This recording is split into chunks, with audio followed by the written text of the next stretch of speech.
Welcome back to the podcast. I want to start today's episode by asking you a question and then having you put it in the comments below. So the question is, what's one thing on your to-do list right now that you dread doing that isn't your responsibility, but you still feel like you have to do it? Don't overthink it. Don't justify it. Just name it. Once you've named it, drop it in the comments below and we will get into it. So a few weeks ago, I ran a poll asking you, what's been the number one thing stressing you out the most right now? And the answer to this, like literally by a landslide, was tasks I don't want to do, but feel I have to. So again, that's what we're digging into today. Not to help you push through it, but to help you see it for what it is and to stop letting it run the show. There is a difference between doing hard things that serve a purpose and doing things that drain you just because you feel obligated. The first one builds you. The second one buries you. And most of what's causing you stress right now is not about being too busy. It's about being stuck in a loop of these unspoken shoulds that you're doing in your life. I should go to that event, or I should do that thing. I should finish that project, or I should continue at the job that's just life sucking. Or if you run your own business, you should keep offering that product or service that doesn't really light you up anymore and you don't really feel like doing anymore. And here's the thing. Should is the language of self-abandonment. Shoulds disconnect you from your truth. Shoulds disconnect you from your body. Shoulds disconnect you from your intuition. Shoulds disconnect you from your actual priorities. And this is where the resentment starts to build in your life. Because deep down, you know you're spending your energy on stuff that no longer belongs in your world. You start to develop resentment towards the people that you're doing that thing to or for, and resentment in yourself. Now, here's the deeper truth. This isn't just about your to-do list. This is about your identity. This channel is all about decluttering your life so that you can go from where you are to where you want to be. That messy middle is what we dig into here, okay? When you should on yourself, and that is a cliche term, but it's cliche for a reason, this is about recognizing your identity and recognizing what fits in your life now versus what stopped working, what has stopped aligning you with what you want in your life on a daily basis. Because our days are strung into what we call our life. Our hours, our minutes connect into what we're experiencing on a day-to-day basis. And you're feeling overwhelmed, not because you can't handle things, okay? You're feeling overwhelmed because you've outgrown what you're handling.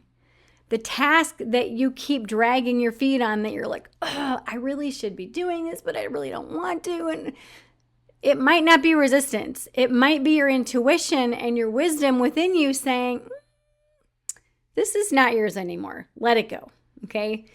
This kind of clarity, when you get to this point where you're just like, okay, I've got all this resistance. I really dread doing all these things, but you're stuck in the loop of doing them.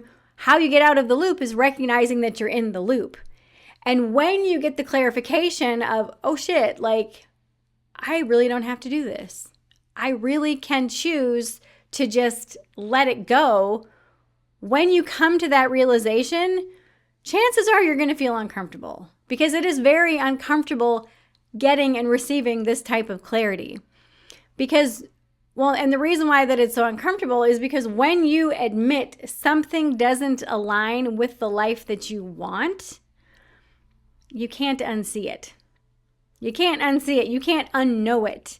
And that means you actually have to start making different decisions, different choices, implementing boundaries, possibly disappointing people. But again, don't make an assumption. because if you stop doing this one thing, that's going to disappoint this person.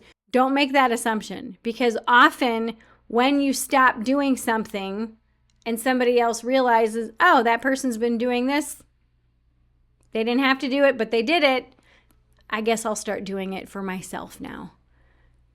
So don't attach the assumption that you could or you are going to disappoint someone, but often that's a thought that comes in. Another thing that you're going to have to deal with is confronting your own patterns and confronting your own habitual nature day in and day out. There are some things that we begrudgingly do, but we do them because they're habit. I have a whole chapter about habits in my 1 Degree Shift book, and I talk about how deeply ingrained habits are and how that has helped us survive as a species. But also, when you can confront these little tiny things that you're doing on a day-to-day basis, this is where your freedom begins. So I'm going to ask you, again, what's one thing that you're still doing just because you feel like you have to do it? And what if that one thing, whether it's a task or a role or an outdated obligation, what if this is the one thing that is standing in the way or standing between you and the life that you want, or you and the business that you want, that actually feels like it is the one that you are meant to live, like that actually feels like you are so in alignment with what you're doing. You're like, oh my God, I can't believe this is my life. Because that is something that I hear literally on the regular with my clients. They're like, I can't believe this is my life. This is absolutely crazy that just that one change or those 2 or 3 changes or shifts made all that difference in the world. Now, I'm here to tell you, you don't need permission to let go. You don't need permission to stop doing something. You just need to decide and then do it. You just need a little bit of courage to listen to what you already know deep inside. Now, if this episode has stirred something in you and you are ready to stop living under the weight of things, tasks, obligations that no longer serve you, let's talk. I offer one-on-one private sessions for women just like you who are ready to cut through the BS, to cut through the noise, and get radically clear on what stays and what goes in your life and in your business. If you are craving that clarity that you've been wanting to have, if you're craving that alignment that you keep seeing in other people's lives, but you're like, oh, I can taste it, I can feel it, I can see it, but why can't I actually achieve it? If you're craving that, if you are absolutely in that space right now where you feel like you're on the precipice of a shift in your life, but you just can't seem to get over that hump, and you want to work with a collaborative mentor like myself, click the link below, book your private session with me, and let's talk. Let's make your next move lighter, clearer, and actually aligned with where you know you are headed. If you like today's video, please give it a thumbs up, share it with your friends, subscribe, and click that notification bell so you know every single time an episode is released. And I will see you on Zoom for our private session. Mwah!